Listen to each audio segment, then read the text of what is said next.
আসসালামু আলাইকুম। আমি মোহাম্মদ মনিরুল ইসলাম, প্রভাষক, হিসাব বিজ্ঞান বিভাগ, আহসানুল্লাহ কলেজ, খুলনা।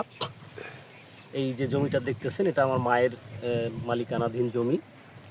আমার মা অসুস্থ থাকার দরুন জমিটা আমাদের বিক্রি করার দরকার, জরুরি টাকার প্রয়োজনে। এখানে 15 কাঠার মতো জমি আছে। আপনারা চাইলে বিভিন্ন পরিমাপে নিতে পারেন, 2 কাঠা 3 কাঠা এই পরিমাপেও। আমাদের জমিটার অবস্থান হচ্ছে ময়ূর আবাসিকের পাশেই, এবং নতুন যে জেলখানা, সেই জেলখানার পাশে, এবং পাশে আছে আরও একটা আবাসিক, সেই আবাসিকের পাশে। এবং এটাকে আমরা পিঁপড়ামারি বলি, খালাসিনগর। আপনারা যে কেউ চাইলে স্ক্রিনে দেয়া নম্বরে যোগাযোগ করে আমাদের সাথে সরাসরি যোগাযোগ করতে পারেন। কাগজপত্র সম্পূর্ণ আপডেট আছে। আমাদের জমিটা 1996 সাল থেকে আমাদের মালিকানাধীন আছে। আপনারা স্ক্রিনে দেয়া নম্বরে যোগাযোগ করে বাকি তথ্য আমাদের কাছ থেকে পেতে পারেন।